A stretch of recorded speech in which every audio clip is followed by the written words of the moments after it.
Okay. You can't have any experience which isn't an experience also of mind.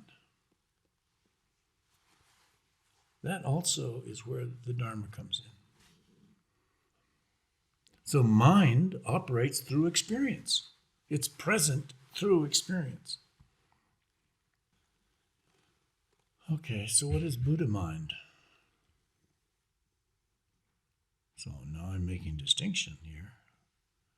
We have mind, an everyday affair, everyday occasion. Everything is any experience is an instantiation of mind, an example of mind. Now, Dharma comes in when you notice that it's not only an experience, it's simultaneously an experience of mind. A kind of term for it is sameness. Because in every experience, whatever it is, it's also an experience of mind, and that's called the experience of sameness. So we could say maybe a first step in the practice of the Dharma is to notice the sameness.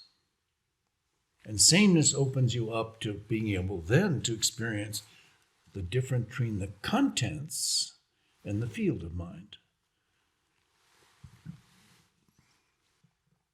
The second big step in practice is to notice that you actually can experience mind independent of the content or independent of the categories, which means that the Buddha mind is always under construction. Your experience as you move toward a Buddha mind, trying to make it as everyday as possible, move toward a Buddha mind, you're moving toward the awareness that mind is always under construction. Okay, so what are the tools of construction? What are the tools that the Dharma teachings use? What are the Dharma tools for bringing, for generating, for discovering yourself within Buddha mind? Well, I would say the first, the term I use is, in my notes, it's VDE. And that stands for vast, dark enigma. In other words, we're in the midst of what we don't know what is going on. Okay. Now, if you add one of the tools of conditions for Buddha mind is the sense that we don't know. And really, if you explore that, it changes everything. It's what is meant by impermanence or indeterminacy. As soon as you think it's possible to know, you're in a world of permanence. Yeah, we can know lots of things, but really fundamentally we don't know. So to say everything's changing is code for everything is impermanent, which is code for everything is indeterminate, which is code for we're in the midst of not knowing all the time. Now, just as all experience is simultaneously mind, you can now make all experience simultaneously the mind of vast not knowing. So now we've developed this category of there's experience and there's mind, which is part of the experience. So it's a kind of little slot we can put things in. There's experience and we can add vast, dark enigma. And you get used to that, vast, dark enigma. Vast, dark enigma. And somehow widens the field of attentionality. Because if you don't know, it's like listening for the mouse. If you don't know it's a mouse or martyr or the cat coming up the stairs, you listen more attentively than if you think you know. So it widens and sensitizes micro-attentionality.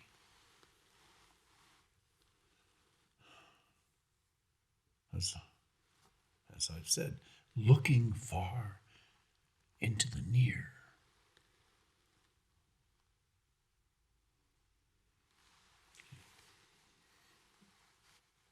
So now what else could you put in that slot?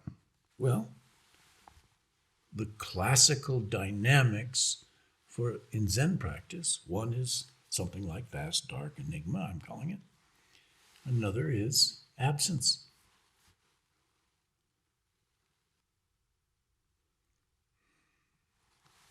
So I think you've got the idea. Practice, which I wouldn't have thought of myself. I think that's important because it's autodidactic, the practice, for sure. It comes out of your intent. It comes out of being a seeker. But, yeah, we need some shortcuts. So you get to feel that it's under construction. You're part of the construction. And what are the tools for this construction zone? Because Buddhism is about the transformation called enlightenment, and that arises from being open to transformation through knowing what you're engaged in is in fact transformation. Your personality, your personal history, your culture, your dreams that shape your life, your dreams you had when you were young. It's all now, as when you practice, it begins to be under construction because you feel it as both power and impediment.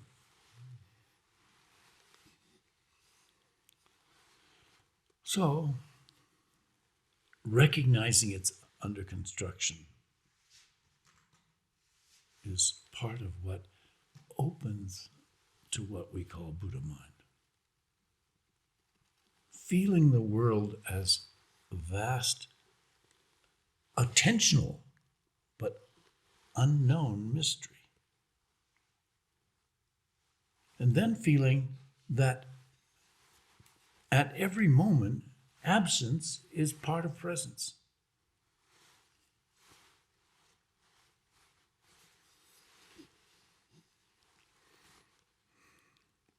And another tool that's developed in the practice is imperturbability. And imperturbability is a physical,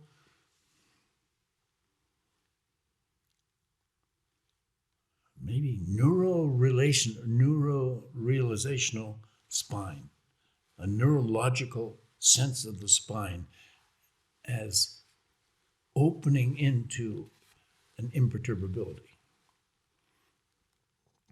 And in Heiji, the monks all greet themselves with this very classic Japanese term, gambate. You don't say hi, you don't say hello, you say gambate. And you usually use a kind of physical gesture. Gambate, gambate.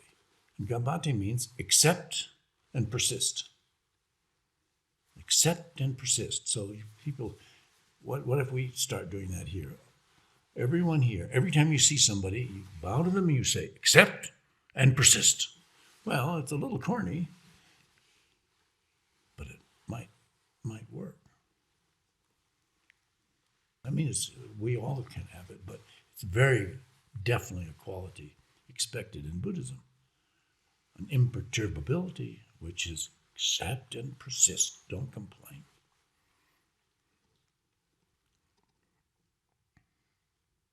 So imperturbability is one of the tools by which you construct the conditions for Buddha mind. So absence, imperturbability, simultaneous absence, imperturbability, vast, dark enigma, mystery. Relationality. Not the experience of realness or reality, but relationality. So you add to, in this slot we have here, within experience, you add relationality, not reality.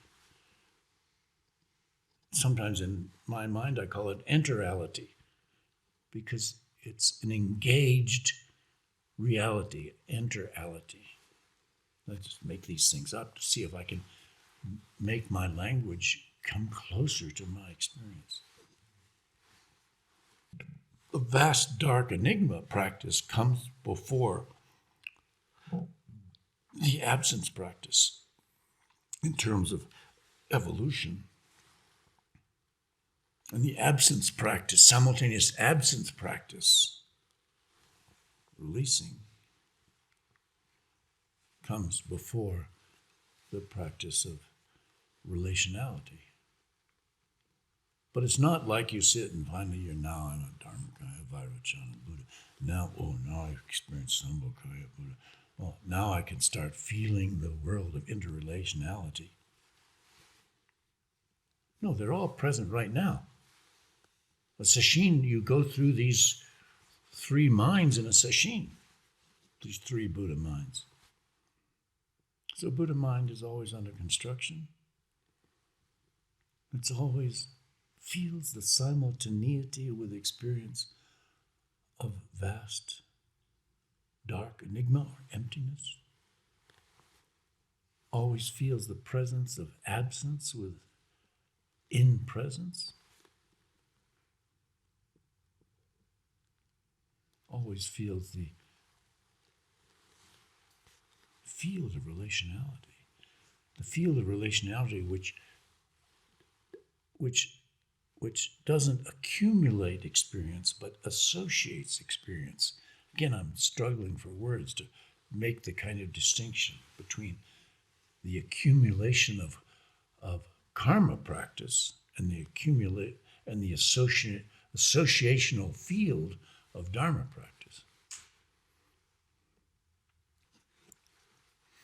Okay? Are you ready for Buddha mind? It's the alchemy of turning lead into gold. It's the alchemy of adding. It's very obvious. Experience is also the experience of mind. That gives me an opportunity. I can add imperturbability. I can add simultaneous absence. I can add source mind, the feeling that everything is arising at this moment.